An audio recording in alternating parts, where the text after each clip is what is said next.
মাত্র 26,000 টাকা দামের একটা স্মার্টফোনের মধ্যে ট্রিপল ক্যামেরা সেটআপ, একটা 50 মেগাপিক্সেলের 2x টেলিফোটো লেন্স থাকছে, 6.77 ইঞ্চির একটা AMOLED display, MediaTek Dimensity 7300 pro যে চিপটা রয়েছে সেই প্রসেসরটা ইউজ করা হয়েছে। তার মানে বুঝতেই পারতেছেন যে এটা কিন্তু খুবই পাওয়ারফুল একটা চিপসেট, আর এইটা পাওয়া যাচ্ছে কিন্তু 26,000 টাকায়, তাও আবার এটা ব্র্যান্ড নিউ। এই ফোনটা মার্কেটে কিনতে গেলে দেখা যায় যে ম্যাক্সিমাম জায়গা থেকে এটা স্টক আউট হয়ে গেছে, কারণ হচ্ছে 26,000 টাকায় যদি এত কিছু পাওয়া যায় তাহলে স্টক আউট হয়ে যাওয়াটাই স্বাভাবিক।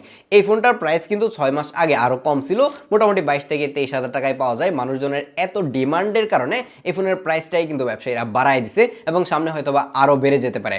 আপনি এই ফোনটা অন্য কোথাও পাবেন কিনা আমি শিওর জানি না, বাট আপনি কিন্তু ফারাজি টেকনোলজিতে এটা পেয়ে যাবেন। ফারাজি টেকনোলজিতে এই সিএমএ ফোন 2 প্রো এর প্রাইসটা এই মুহূর্তে রয়েছে হচ্ছে 26,500 টাকা, আর এটার প্রাইস কিন্তু রেগুলারই আপস এন্ড ডাউন হতে থাকে, যার কারণে এই মুহূর্তে এক্স্যাক্টলি প্রাইসটা কত সেটা জানতে চাইলে তাদেরকে একটা কল করতে পারেন। তাদের ফেসবুক পেজের লিংক এবং হোয়াটসঅ্যাপ নাম্বারটা আমি ভিডিও নিচে ডেসক্রিপশনে অ্যাড করে রাখবো।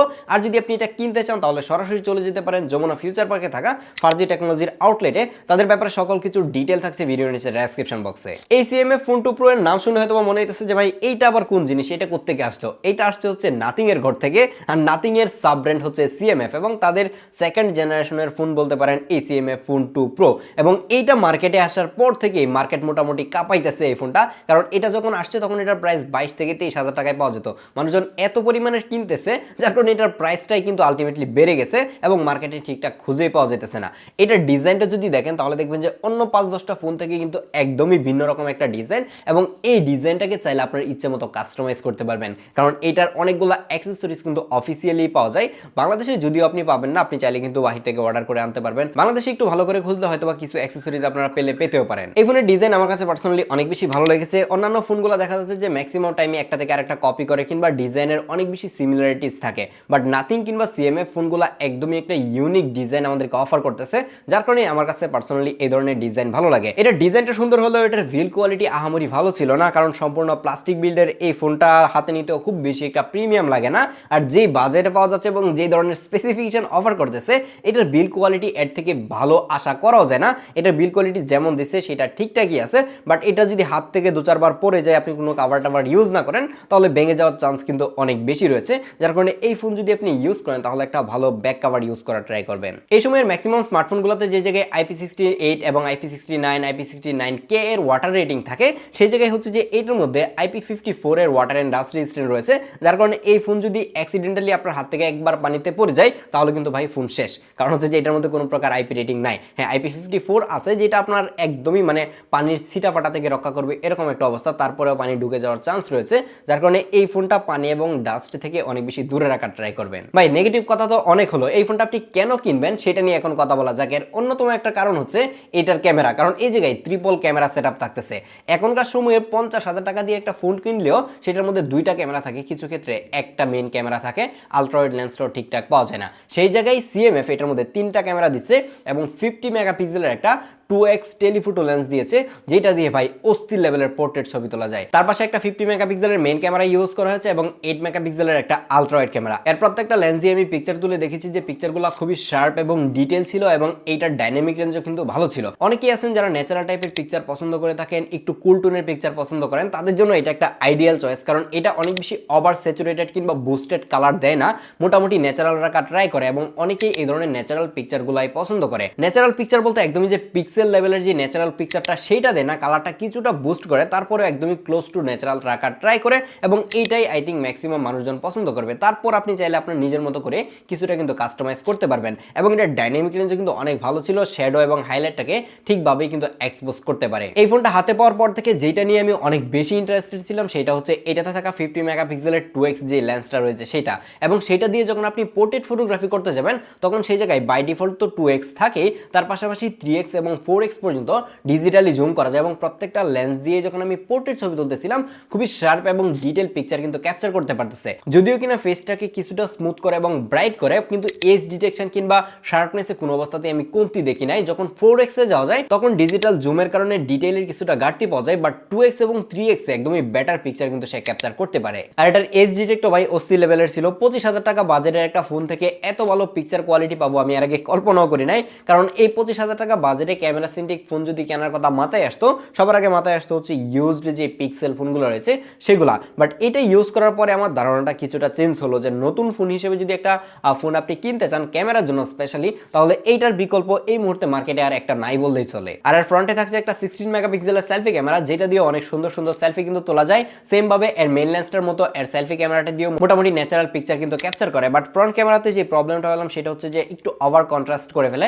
যার কারণে শ্যাডো এরিয়াগুলোর ডিটেল মাঝে মাঝে হারিয়ে যাচ্ছিল। তাছাড়া ওভারঅল এর ফ্রন্ট ক্যামেরাটাও কিন্তু বাজেট অনুযায়ী ভালোই ছিল। শুধু যে পিকচার কোয়ালিটি ভালো ব্যাপারটা এরকম না, এটা দিয়ে আপনি 4K 30 fps এ পর্যন্ত ভিডিও রেকর্ড করতে পারবেন। চলুন আউটডোরে গিয়ে আপনাদেরকে দেখাই যে এটা দিয়ে কেমন লেভেলের ভিডিও করা যায়। এটা হচ্ছে CMA ফোন 2 Pro এর মেইন লেন্সের ভিডিও 4K 30 fps এ রেকর্ড হচ্ছে। 4K 30 fps এ রেকর্ড করা অবস্থায় আলট্রা ওয়াইড অথবা এর যে টেলিফোটো লেন্স রয়েছে সেগুলোতে আপনি শিফট করতে পারবেন না। যদি আপনি সেগুলোতে শিফট করতে চান তাহলে কিন্তু আপনাকে 1080p 30 fps এ রেকর্ড করতে হবে।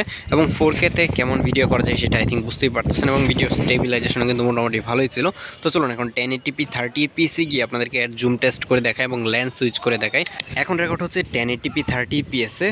এখন এই যে এখন হচ্ছে আলট্রা ওয়াইডে সুইচ করেছে, এবং আলট্রা ওয়াইড থেকে যদি আমরা টেলিফোটো লেন্সে যাই, এটা হচ্ছে টেলিফোটো লেন্সের ভিডিও, এবং এটাকে সর্বোচ্চ কিন্তু 8x পর্যন্ত ডিজিটালি জুম করা যায়। এই যে 8x এর ভিডিও কোয়ালিটি, এবং এটাকে চাইলে আপনি হচ্ছে যে মেইন লেন্সে নিয়ে আসতে পারবেন, এবং এটার ভিডিও কোয়ালিটি আমার কাছে ভালোই লেগেছে। শুরুতেই যেটা বলছিলাম, এটার মধ্যে 6.77 ইঞ্চির একটা অ্যামোলেড ডিসপ্লে ইউজ করা হয়েছে, এবং এই ডিসপ্লেটা কিন্তু HDR10+ সাপোর্ট করে। হ্যাঁ, বুঝতেই পারতেছেন যে 25,000 টাকা বাজেটের একটা ফোনের মধ্যে HDR10+ সাপোর্ট করে এমন একটা ডিসপ্লে দেওয়া হয়েছে, এবং এই ডিসপ্লের পিক ব্রাইটনেস কিন্তু 3000 নিটস, যার কারণে ডিরেক্ট সানলাইটে আউটডোরে যখন আপনি ইউজ করবেন ব্রাইটনেস নিয়ে আপনি একবারও মানে কনফিউশনে থাকবেন না যে ভাই ঠিকঠাক দেখা যাবে কিনা। এটা একদমই চকচকা দেখা যায়, ব্রাইটনেস নিয়ে কোনো প্রবলেম ফেস করতে হবে না। তার পাশাপাশি এটাতে 120 হার্টজের হাই রিফ্রেশ রেট ইউজ করা হয়েছে, এবং প্রত্যেকটা জায়গায় কিন্তু পারফেক্টলি এর 120 হার্টজটা কাজ করে। কিন্তু ডিসপ্লের চারপাশে চেইন বেজেলটা তুলনামূলকভাবে একটু মোটাই মনে হচ্ছে, যদিও কিনা এটা 2-4 দিন ইউজ করলে আর খুব বেশি একটা চোখে পড়ে না। বাট এটা যদি আর একটু ন্যারো হতো তাহলে সামনে থেকে দেখতে আরো বেশি প্রিমিয়াম লাগতো, একটা ফ্ল্যাগশিপ ডিসপ্লের এক্সপিরিয়েন্স পাওয়া যেত।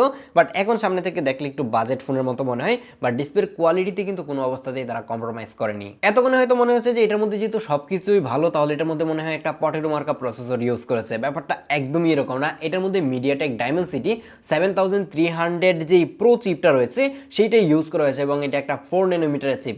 আর মিডিয়াটেকের ডাইমেনসিটি সিরিজের যে চিপগুলো রয়েছে সেগুলোর পারফরমেন্স কতটা বেটার হয় সেটা আই থিঙ্ক সবাই জানেন। এটা দিয়ে অনেকগুলো স্কোর টেস্ট করেছি, এবং গিগবেন্সের স্কোর কিংবা আন্তত স্কোরগুলো আমি দিয়ে দিব স্ক্রিনের মধ্যে, তাহলেই বুঝতে পারবেন যে কি অবস্থা।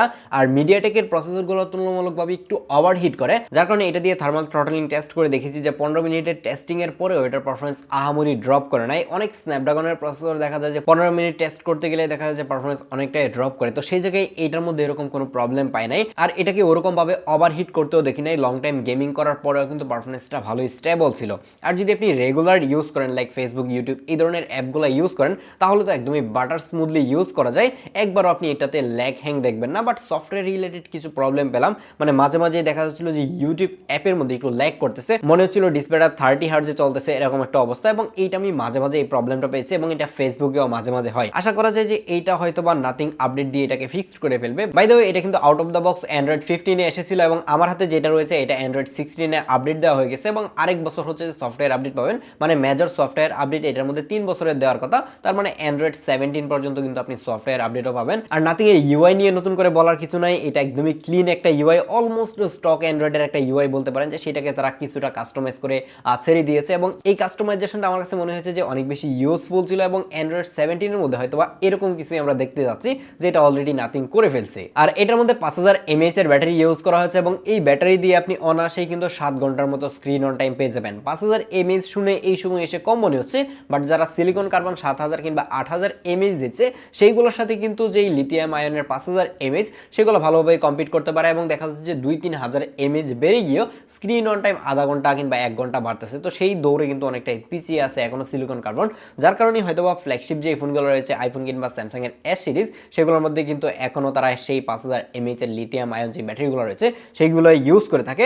এটার ব্যাটারি ব্যাকআপও খুবই ভালো ছিল, ব্যাটারি ব্যাকআপ নিয়ে আপনি প্যারা খাবেন না। বাট যেই জিনিসটা প্যারাদায়ক ছিল এই ফোনের সেটা হচ্ছে যে এই পাওয়ার বাটনের সাথেই দেখেন যে আরেকটা কিসের বাটন বসায় রাখছে, এবং এইটা এতটা বিরক্তিকর বাটন ছিল যেটা মানে আপনি এটা যদি ইউজ করেন তখনই বুঝতে পারবেন। হয়তো যদি আপনি এই ফোনটা লং টাইম ইউজ করেন আপনার মানে বডি মাসেল এটাকে মানে ঠিকঠাকভাবে ধরে নিবে যায় উপরেটাই পাওয়ার বাটন। বাট এটাকে আমি ইউজ করতে গিয়ে বারবার হচ্ছে নিচে যে নোট বাটনটা রয়েছে সেটাতে প্রেস করতেছিলাম, এবং এইটা আসলে কে ইউজ করবে আমি জানি না, এবং এটাকে ওইভাবে কাস্টমাইজেশন করা যাচ্ছিল না। তো যার কারণে এই বাটনটা নিয়ে অনেক বেশি প্যারা খাচ্ছিলাম। তাছাড়া ওভারঅল এই ফোনটা যে বাজারে পাওয়া যাচ্ছে সেই বাজারে আমার কাছে একদমই পারফেক্ট মনে হয়েছে। চোখ বন্ধ করে, এই যে আবার কি বলতেছে, চোখ, হ্যাঁ বেটা, চোখ বন্ধ করে কিনে নেওয়ার মতো একটা ফোন কিন্তু এটা। যার কারণে আপনার বাজেট যদি 25 থেকে 26,000 টাকা থাকে তাহলে আপনি চাইলে এটা একবার ট্রাই করতে পারেন যদি আপনি একটা ব্র্যান্ড নিউ ফোন কিনতে চান। দেখা হচ্ছে পরবর্তী ভিডিওতে। আল্লাহ হাফেজ।